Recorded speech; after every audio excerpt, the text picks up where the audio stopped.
I hope you're doing well. Now, today I've come back with something related to what happened in Embu and generally the ground on religion and politics.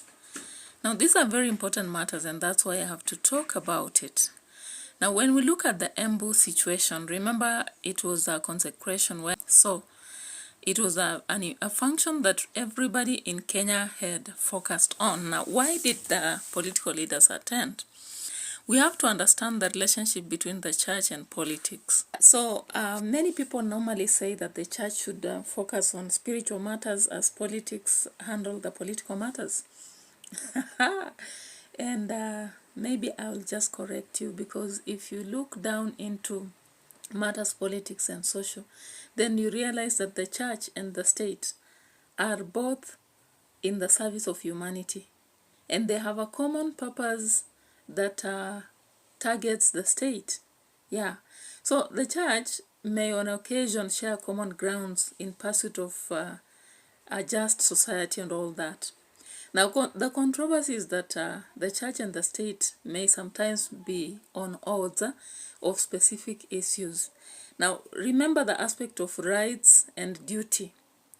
It is based on moral judgment.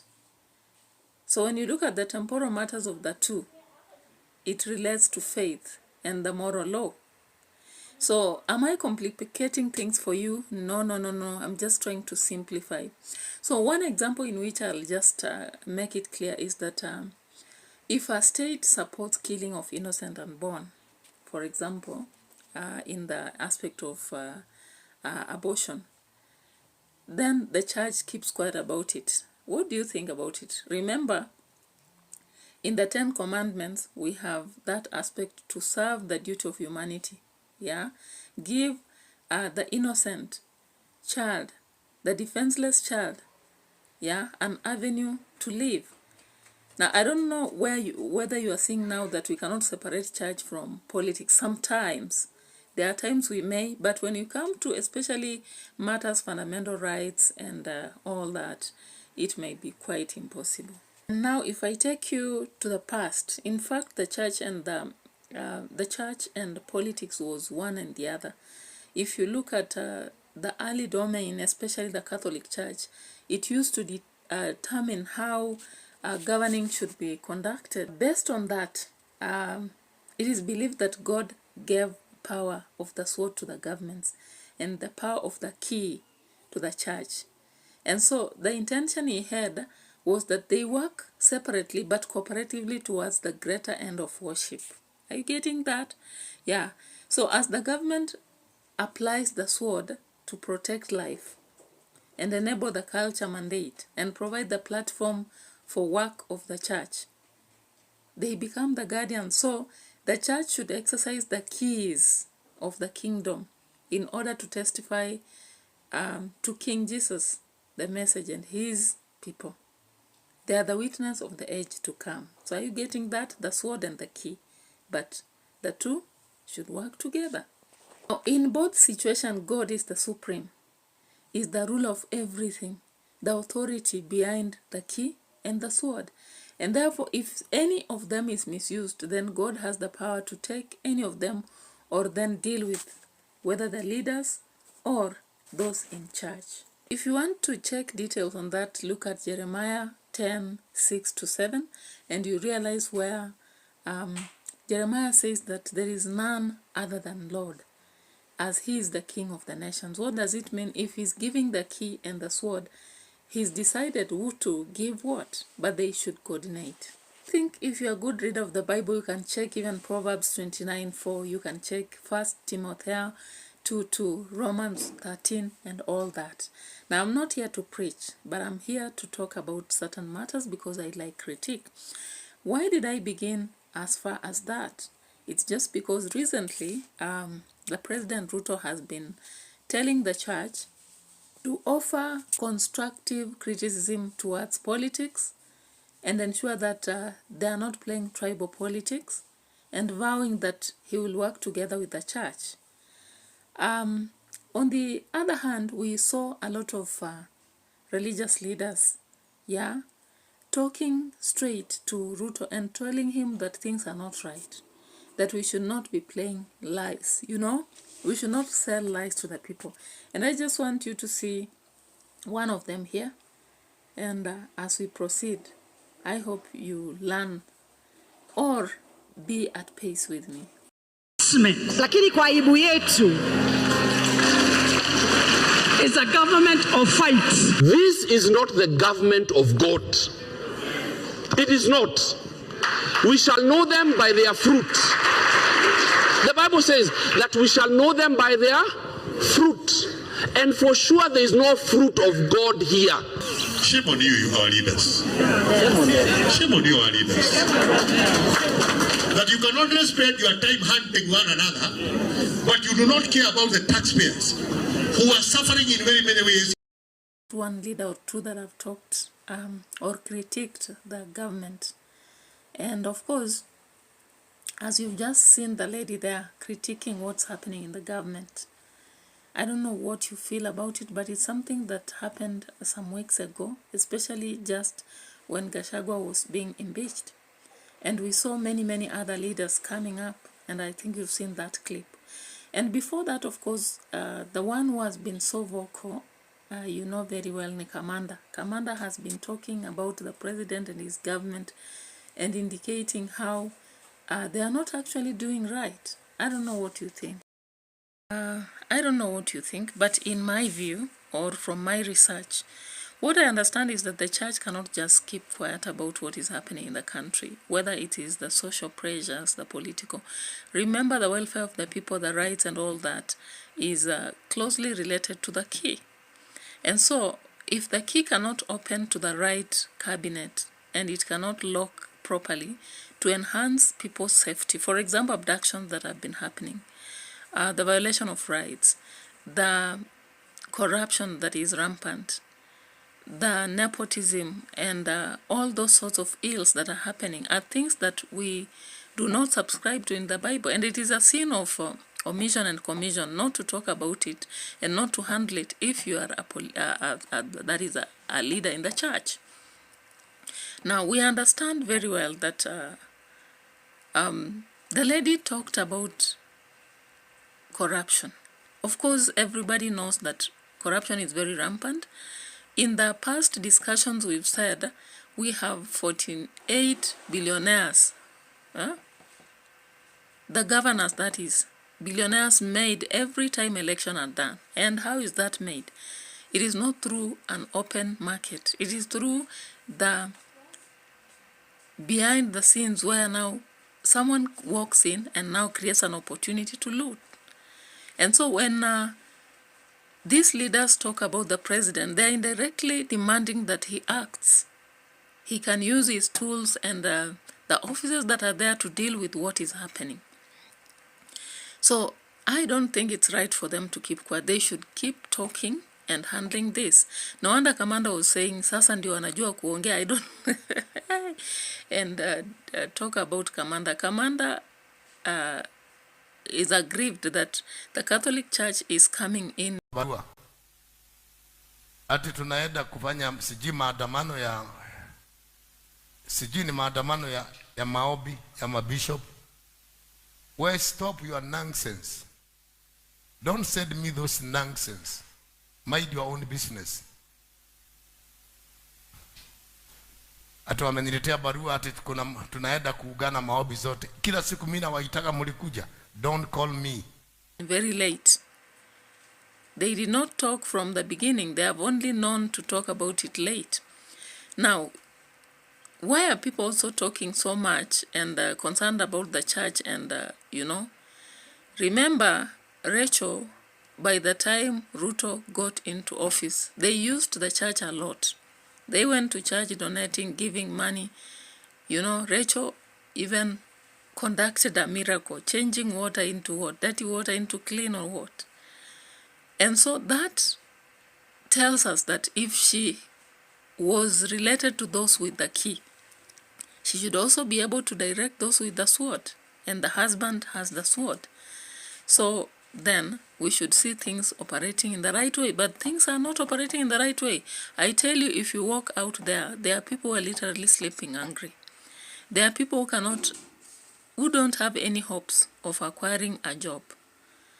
Because there are people who are getting letters directly, young people from college, while others are out there, they have tarmacked for 10 years and they don't have hopes of getting a job.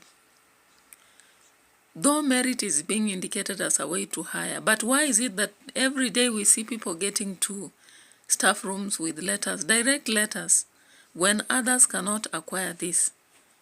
Marking schemes are placed in centers as a way to hire people, but there are those who are getting direct letters. And this may not be happening in education only. It may be happening elsewhere. So what's happening? So that is just the iceberg of corruption and favoritism and all that. Now, let's check out Muheria. What did Bishop Muheria say to RUTO in Embu that has stirred a lot of feelings among people? So let's briefly just look at this and talk about it. Ni mwaka wa neema. Tunawalaki wote katika sherehe hii. Ni heshima kubwa mno mmekuja kwa wingi hivi. Ni heshima kubwa kwamba Your Excellency the President umetupatia heshima kuwa nasi siku ya leo pamoja na deputy na serikali yako. Ni heshima kubwa viongozi wetu kujumuika nasi. Lakini ni heshima kubwa kwa Mungu ambaye leo tumeungana kumtukuza, kumpa sifa.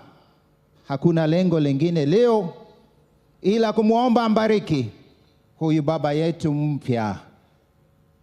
Kwa hivyo yote mengine hayamo katika agenda yetu ya leo. To invite you all to stand up.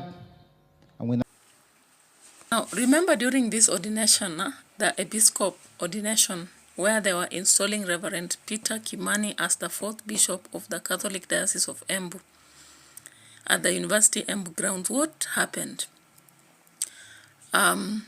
We realized that we had RUTO there, Gachagua, the former President Uhuru Kenyatta, Kindiki of course was there, and we had other leaders. Who are these? Other leaders such as the Embu Governor, of course, Cecily Mbarire. We had the Embu Senator Alexandra Mundigi. We had the Embu South MP Nabat Muriuki. We had the Runyenjes MP Eric Mushangi, and we had the Manyata MP Gitonga Mukunji. So this became a platform which is more of political, even though it was a church event. Yeah. So of course people clearly saw that Gachagua sat alongside Wamchomba and others on the common aspect. Of course we expect him to sit there because he's no longer in the presidential group. On the other hand, we saw the former President Uhuru Kenyatta. We saw we saw the President Kindiki and others sitting at the presidential side, and they kept exchanging, talking. And then when Uhuru stood up, he said, "Squeeze ana maneno mengi." So of course people have made a lot of fun about it, saying that he's just paying back what Gachagua did to him. I don't know what you think. In my opinion, of course, Gachagua is trying to be relevant. And Uhuru Kenyatta, I don't know why he's walking back to politics. Some people are suggesting that he's laying now a ground for his son. I don't know. I don't know whether he's trying to do what that Trump has done in America. We can also think about that. So when we look at the grounds at Embu, realizing also that the two didn't greet each other, that is a very great message that comes even to young kids, because kids, of course, were looking at what will happen. So on that Saturday, there was no greetings between Rigathi Gachagua and RUTO. And on the other hand, RUTO was greeting and talking so much to Uhuru. And Kindiki was there, of course. So the people began to read a different atmosphere here. And so during this part, we realize that there is a political difference, a clear political difference. But here, Marai watu wa mlima, you are acting exactly like watu wa Western. You normally say that Luyas are never one. I think you are trying to just show the human aspect. Now, remember Reverend Peter Kimani, yeah, assured leaders that they have to work together, right? Yeah, and President RUTO also insisted that and said that siasa za ukabila zisikue, just like Kindiki said, and Uhuru also said. So I don't know whether they were indirectly also attacking Gachagua, because on grounds of that, that's how he was impeached. Now, remember, the Catholic Church has been talking about telling the truth and not lies. And once a statement was given, then it was like the president was insinuating that most of the leaders in the church are not educated and they should go to Tangaza University. Something which has not occurred well even with the opposition. Guys, I'm not actually finding the opposition leader video, but there is something they said. If you check maybe on the internet, you will find out. But I've also found something from the churches, some proposing to go on protests, or rather demonstrations, occupying the State House. I don't know, that's a joke. And others indicating that they have to check on what leaders say and correct them. So let's see the two of them, what they say. And I don't know how you perceive what they say and how they say it. Is the problem how they say or what they say anyway? We should be able to work together. We should not condemn whatever they are saying. We should learn to understand why are they saying that, so that we're able to correct areas which we feel are not proper, because this country belongs to all of us. Kwa hivyo wakati nitamuita maandamano, mutokee. Tukisema haki, na mimi ndio nitakuwa naongoza. Na tunaweza ingia State House. Wewe usicheze na sisi. Zote tunateseka, watu wanakufa hivyo bure kwa sababu matibabu imekuwa ipatika. It was during this part that the governor of Embu enlisted all the development that are happening, and I realized that it was more of roads and markets. Watu wa mlima na masoko na barabara. I think you have a secret in that. You will tell us, and maybe the viewers tell us, why do they focus so much on roads and markets in Embu? Because those are the projects I heard the governor talking about. Now, the president also felt that maybe to cover up for the lies, he should talk about what he's actually doing. And remember, recently, there's a time he was saying, watu kama Morara, hawana macho ya ndani, or maybe even the people in church, that when he talks about projects, then they think he's doing it immediately, but ni macho ya ndani. You remember the singer, the Tanzanian singer, nipa macho nione. Sawa sawa. Okay, so it's like macho ya ndani ndio anaongea. So it's like us, the citizens, and maybe the church people were talking about this project that are not coming. Hawana macho ya ndani, lakini yeye ako nayo. That's why akisema watatenga, watafanya, anajua chenye anasema. So he was talking about the universal health coverage, and I listened carefully as he was saying that akitoka Embu atapitia hospitali aone vile itafanya. Hey, this one, it's a desperate situation because many Kenyans are suffering. Sahi ukienda hospitali you cannot be treated by that SHA thing. Hata mimi sijaweza kuregister because now I'm thinking hata ukiregister and you are not being helped, so what? Okay. Yeah, so guys, if you look at the opposition, what they are saying is as long as Muheria is being sacrificed in his statements, he's not the genesis of it.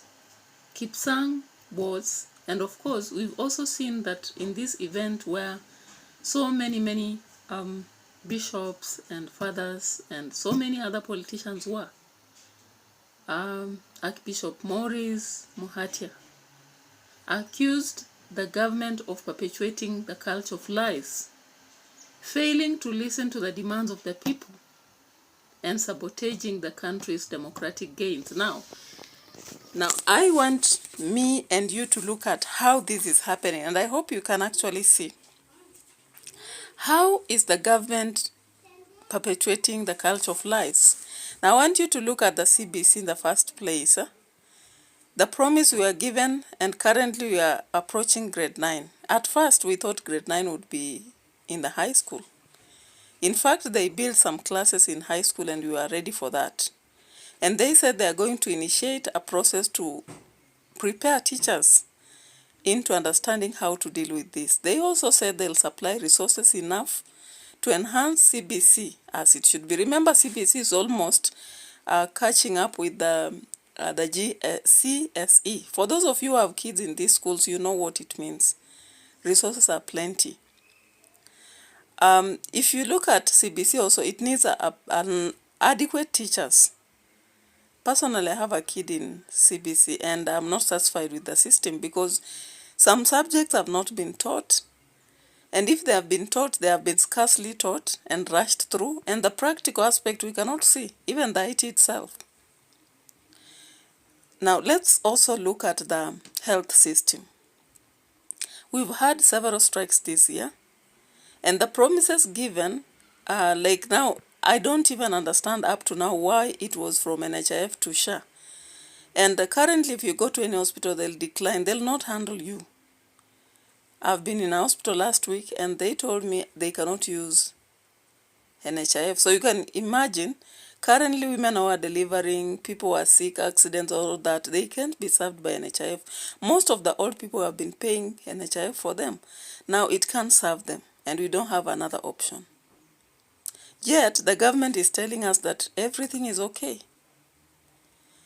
We can actually also look at security. I hope you're seeing how many people are being abducted every day. The security in general is not upscale in our country, however much we've been promised. Now, Kindiki was talking about peace and harmony. Come on, somebody called you a zombie, I don't know. I don't have an opinion on that, but I want to ask you, how do we initiate peace and harmony when people are literally sleeping hungry, their salaries are too low, inflation is on the high, and everything is looking bad for them? They don't have jobs. Some of them, they can't secure jobs because of the communities they come from. How can there be peace? When education, for example, look at what happened at Moi University, and every other university, things are not very, very cakey with us. Because you look at the system, like the money you have to pay for fee, survival, even in terms of where the child should sleep or yourself, and the education itself, it's not adding up. Look at the fuel prices. They are still high, so it affects every other part of of business. Now look at people who conduct businesses with schools. This year it has been bad because most schools have not managed to pay debts. They have not bought as they should be buying. And generally, if you talk to business people, you will get things are not okay. So how can there be peace and harmony? For those of you who are rich and you have everything on your plate, the salaries are big allowances, you normally talk about peace and harmony as if it is bread and butter. But for those who are below there, they know what it means. If you look at the situation, theft has risen because people cannot sustain themselves. So, going back to the aspect of the church and politics, we cannot separate the two. Let me tell you, the key and the sword will always work together because that is how God wanted it to be. So if the church comes out talking about what the government is doing and that they should correct, then it's just the right time that they correct instead of now defending themselves. A defensive approach is not the best if you are a leader. Failing to listen to the demands of the people. The worst of it came during the Gen Z time. And the reaction that came from the government was funny, with some young people being abducted and killed and destroyed. And if it is true of how Gachagua was saying that he was talking about the truth and that's how he was eliminated, I don't know. Up to now, I've not really understood what the fight was about. But to tell you the truth, failing to listen to the demands of the people, because Kenyans are demanding a lot. Clean water, proper roads, education that is affordable, jobs, security, an economic situation that will sustain everybody, and a political system that gives us our rights, allows us to speak when we can and participate. Public participation, of course, is one of the things that is underrated in Kenya. And that the freedom of expression somehow is being worked against, the privacy aspect. Yeah, so when you look at that, then what does it tell us? That we have a lot to do. So then, I think it's just right that the church continues talking, and of course the political leaders should understand that the key and the sword have to work together, and therefore, if this will be supported and people listen to each other, I know our government will be better. I just know that will be. So bye-bye for now. There's a lot to talk about this, and we learned a lot from the Embu situation and so many so many leaders that have been talking about political situation in Kenya. So if you've not subscribed to this channel, consider subscribing to it, and let's continue talking about politics. Bye-bye.